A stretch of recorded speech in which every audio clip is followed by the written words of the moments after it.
Welcome to the Deep Dive. Today, we're going to be breaking down a really different kind of source material for us. It's not the usual political memos or, historical data. No, not at all. What we have here is this incredibly complex and, frankly, terrifying narrative. It's a collection of documents and notes that lay out a whole conspiracy hidden deep in the Florida Everglades. Right. And our mission today is to treat this story, which is full of, swamp secrets, hidden science, all this dread.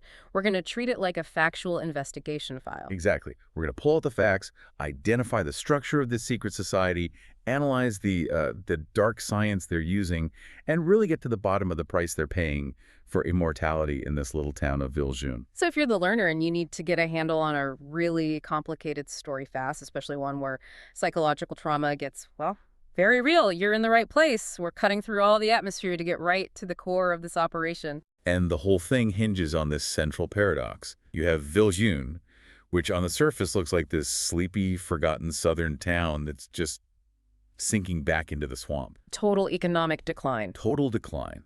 But underneath all that mud and decay, there's this deep conspiracy. It involves the most powerful people in town, the literal theft of youth, and this profound spiritual corruption. The decay you see is just a mask for what's being consumed underneath. Okay, so let's set the stage because the environment here, the swamp itself, is so critical to how this all could even happen. It absolutely is. To get what's happening now, you have to look at Villejeune's history. Our sources say it was founded more than 300 years ago, basically carved right out of the northern edge of the Everglades.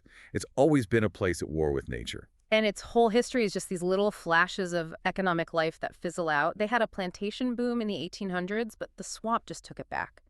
Right. The soil was too soft. The climate was brutal. It was a failed effort. Then, during Prohibition, the swamp was actually perfect for hiding stills, for rum running. So the town got this little jolt of illicit life. But that didn't last. No.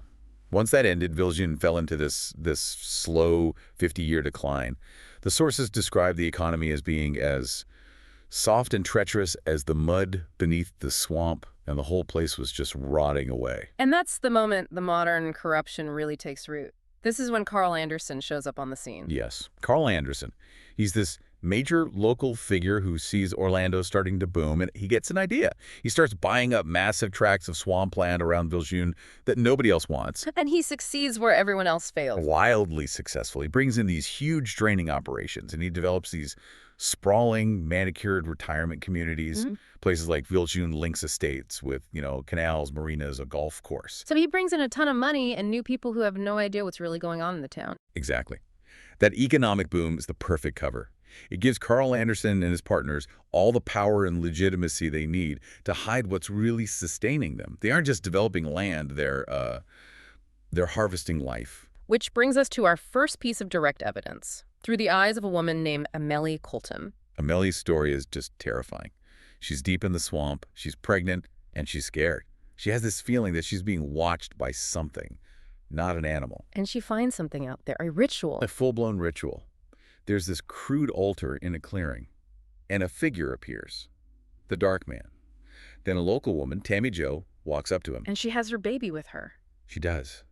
And she just silently hands her newborn baby to the Dark Man. He places the infant on the altar and peels back the blanket, exposing its little body in the candlelight. The sources are so specific about the dialogue here, it's like a transaction. It is a transaction. The Dark Man asks, "Whose child is this?" And Tammy Jo just replies, flatly, "Yours." It's a transfer of ownership. Yeah. A sacrifice. And then he pulls out an instrument. Amélie thinks it's a knife. Right. She sees this glint of light off a sharp tip, and he holds it right over the baby's chest. It looks like a classic ritual sacrifice. But if he's a doctor running some kind of science experiment, why the ceremony? Why the knife? Well, that's the genius of it, in a way, the horror of it. What Amélie sees as a ritual dagger is actually a highly specialized surgical needle. We learn that later. It's designed for a very specific kind of extraction. It blurs the line between ancient ritual and, perverted modern medicine. That is just a chilling detail. So Amélie, watching this, gets away, and she immediately thinks, My baby. He wants my baby too. The baby inside her is now a target. And as she's escaping, she hears the Dark Man ordering her husband, George, "When will you bring me what is mine?" So her own husband is already part of this. the conspiracy is everywhere. It's not just in the swamp, it's inside people's homes. And it's inside their minds, too. which is this perfect pivot to our other key victim, Kelly Anderson. She's 16, she's adopted, and her parents have just moved her to Villejeune right after she attempted suicide in Atlanta. Her story is just tragic. The suicide attempt was triggered because she had this terrible secret. She believed she was pregnant, but she had absolutely no memory of how it could have happened. Imagine that, this terrifying gap in your reality. Yeah. It gave her this profound sense that something was missing, that she was incomplete. Her whole mental state is just defined by dread. She felt like she was being watched. Constantly, like this unseen figure, like the dark man was always creeping closer. And the worst part is she was convinced she was going crazy. She'd been hiding it for years, and that night she just felt like, it would end. And this fear wasn't just in her head. It was manifesting. Yeah. The night she tried to kill herself, she looked in the mirror and saw this horrific vision. An old, ugly man with yellow teeth and claws just leering at her. She flips on the light, and he's gone. This isn't just, a teenage breakdown. It's a psychic echo. She's seeing the true face of the decay and the theft that defines the entire conspiracy. So her parents, Ted and Mary, they move her to Villejeune to try and save her. It's a last-ditch effort. Ted's father, the same Carl Anderson, offers him a job, a partnership. They think, okay, we can get Kelly away from her friends in Atlanta. We can get a stable job. This will fix things. But her mother, Mary, she hated the idea. Hated it. She hated Villejeune, hated the swamp. She had this feeling that everyone there was just waiting to die. But they were desperate. They felt they had no other choice. And the tragic irony is that by trying to escape the problem, they walk right into the heart of it. Exactly. And when they meet Carl Anderson, the facade is perfect. He's 64 years old, but he looks 45, maybe younger. He's got these bright blue eyes. He's the picture of health. And that youthful look is the proof that the whole system is working. It's the most visible sign. His vitality, his success, it's all a direct result of the dark man's science.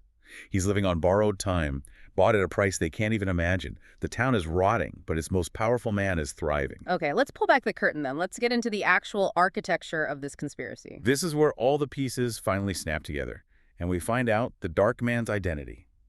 He's Dr. Warren Phillips. Oh, doctor. Of course. A doctor, but his work has nothing to do with healing. He's running this hidden, horrific operation out of a subterranean lab and nursery underneath his isolated house. His goal isn't medicine, it's immortality. And he achieves it by stealing something from babies. Specifically, fluid from their thymus glands. He refines it into this potent, life-giving cocktail that he uses to fight his own aging, and he sells it to his clients. Okay, hang on. The thymus gland. Why that specifically? What's the logic there? The pseudoscience in the source material is actually pretty specific about this. Phillips believes the thymus, which is huge in babies and then shrinks as you get older, contains the, quote, essence of being, the highest concentration of all the hormones and growth factors that create youth. So he's not just taking blood, he's targeting the one organ that's most symbolic of childhood vitality. He's stealing the source code of life, basically. That's a great way to put it. And he frames it as this highly advanced, medical procedure, not some backwoods black magic. The nursery itself is a nightmare. Babies, including Amelie Colton's baby that she was told had died, are just strapped down. Oh my God. Needles are inserted right into their chests, into the thymus, to just slowly, continuously collect this fluid. It's a factory farm. And he needed someone to run this place, someone who would never talk. Which brings us to Lavinia Carter, a woman he completely enslaved. The sources are clear on this. Phillips surgically removed her vocal cords during some kind of ceremony. He silenced her. Permanently. Permanently.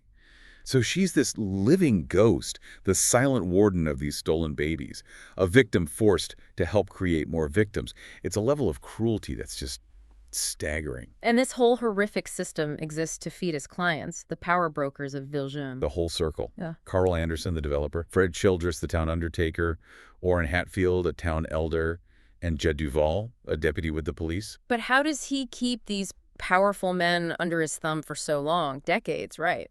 Without anyone ever betraying him. Because their dependence is absolute, and he makes sure they know it. Carl Anderson's youth is entirely dependent on his regular vitamin shots from Phillips. But when Phillips wants to punish someone, he just withholds the shot. And the withdrawal is immediate. It's horrifyingly fast. With Carl, overnight, he goes from looking 45 to looking like he's on death's door. Severe arthritis, his skin goes slack, liver spots, deep wrinkles. He ages 20 years in a few hours. And we see this with the deputy, Judd Duval, too. Same thing. Phillips punishes him for talking to Kelly, an outsider, and Duval immediately starts to decay. It makes him desperate, panicked. He'll do anything to get his next shot. Phillips even says it to him directly. He does. He tells Judd, "Your children are mine, as you are mine. It is why you live. They are men who should be dead, living on borrowed time, the parasites." And this brings us back to the psychic toll on the actual victims, the children, Kelly and Michael Sheffield. Right. They're these two teenagers who feel like outcasts, and they're drawn together because they realize they share this fragmented, terrifying memory from when they were infants. They both remember the ceremony, the altar, the man in black. And the needles in their chests, that's the key. That physical act is the source of all their psychological problems. That feeling of emptiness, of a missing connection that they both felt their entire lives. It's not just a feeling, it's real. Phillips literally stole a part of them. And the theft manifests differently in each of them. For Kelly, it's paranoia, the fear of going mad, seeing that decaying old man in the mirror. Right. She's seeing a reflection of her tormentor. But for Michael, it's more externalized. It's emotional numbness, the inability to feel anything, and these uncontrollable violent impulses. The fugue states. Exactly. He'll just lose time. An hour, 90 minutes, gone. He'll come to in the swamp with no idea what he's done. He finds dead frogs he must have killed. And then, in one horrific moment, he realizes he strangled his own pet nutria during a panic attack. A panic attack triggered by a police siren, which subconsciously reminded him of the Dark Man. Yeah. The thematic point here is so strong.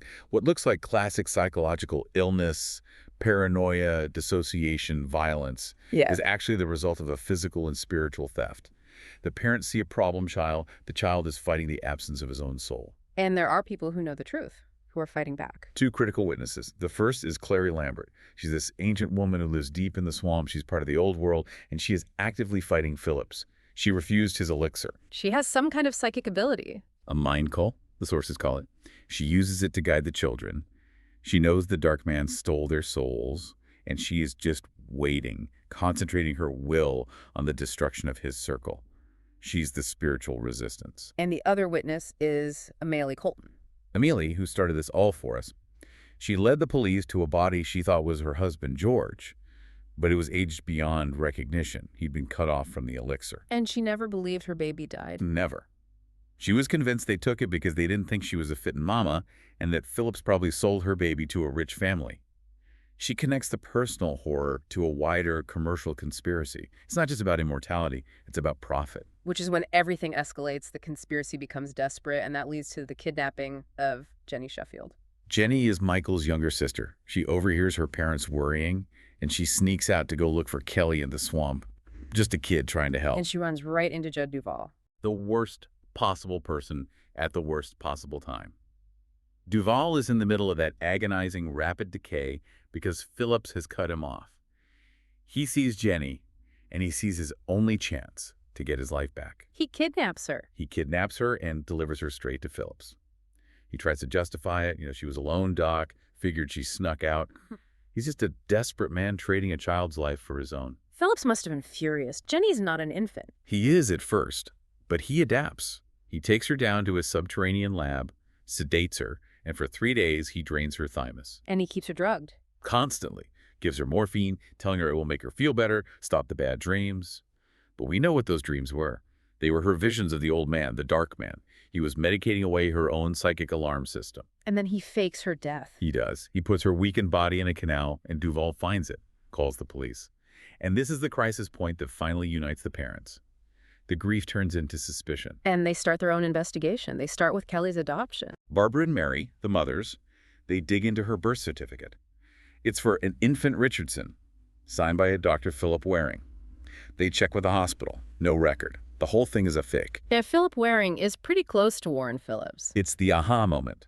They connect the fraudulent adoption directly to the local doctor. They realize the conspiracy runs through the town's entire official record keeping. Then Craig Sheffield, Jenny's father, confronts the undertaker, Childress. He's full of grief and rage, and he demands the keys to his family mausoleum. What they find in there is it's It's confirmation of everything. They open Jenny's crypt and it's empty. Completely empty. Then they open the crypt of their first daughter, Sharon, who was supposedly stillborn 16 years ago. And that coffin just has mud and rotting satin in it. So Phillips has been doing this for decades, stealing the bodies of stillborn babies. It proves this wasn't a recent thing.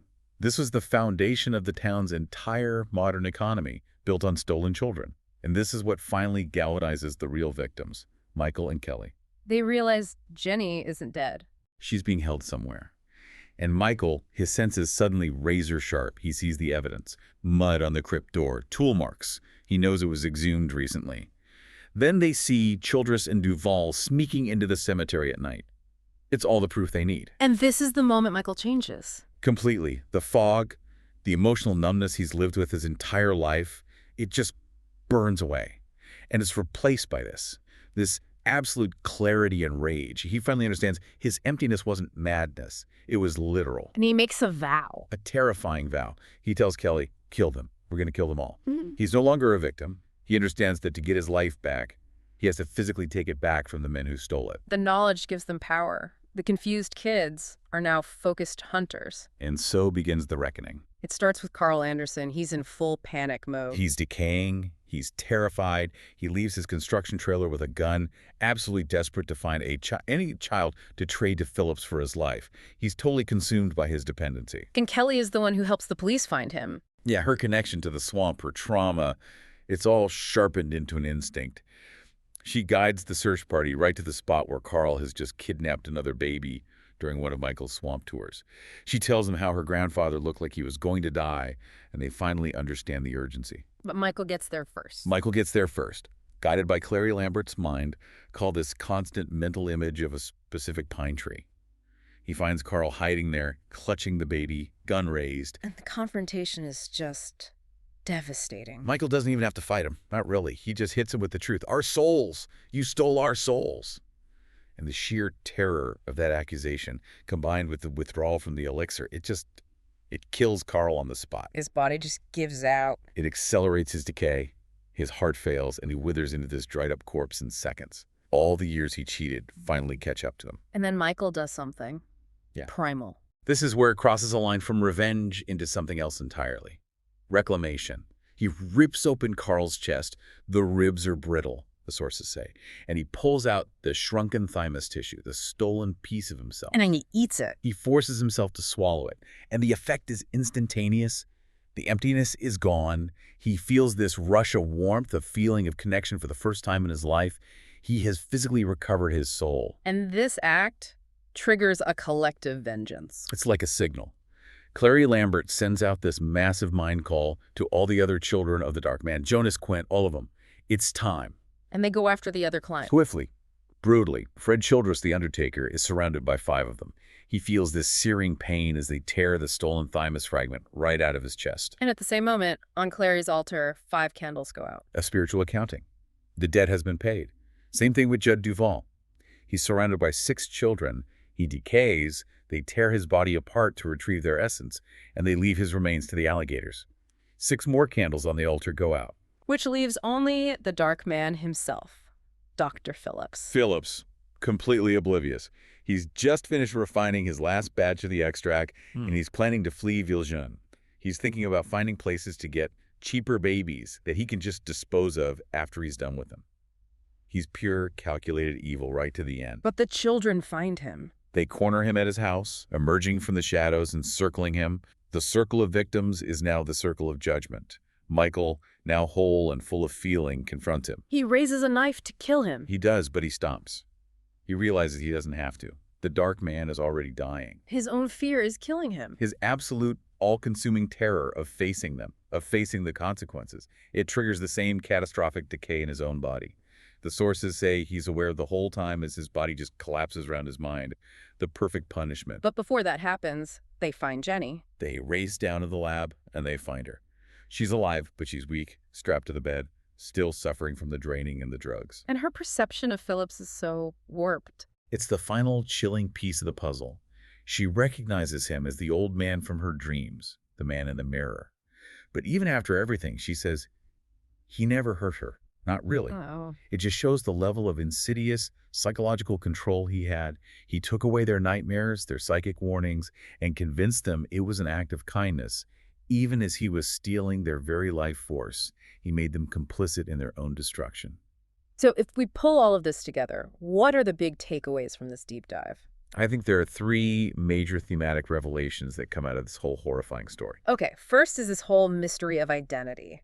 For kids like Kelly and Michael, their entire lives, their personalities, were shaped not by trauma in the usual sense, but by the literal, physical theft of a piece of their being. Their emptiness wasn't a metaphor. Exactly. It was surgically induced.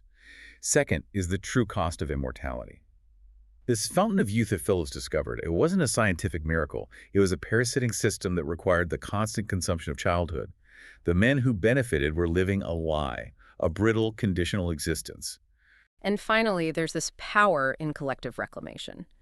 The children, who were all isolated and thought they were crazy, they only found healing when they came together, recognized their shared trauma, and acted to take back what was stolen from them. Their vengeance wasn't just about killing these men. It was a spiritual accounting. Retrieving that stolen tissue, the symbolic soul, was what made them whole again. The ultimate takeaway is that this profound evil could so perfectly mimic what we would just call psychological illness. Which brings up a final, provocative thought. The source material hints at other towns, Silverdale, La Paloma, with similar patterns. Teenagers dealing with hidden evils, lost control, unexplained violence. Right. So it makes you, the learner, wonder if the corruption in Villejeune was tied to this literal theft of childhood, which manifested as fugue states and paranoia. How often might similar unseen forces be at play?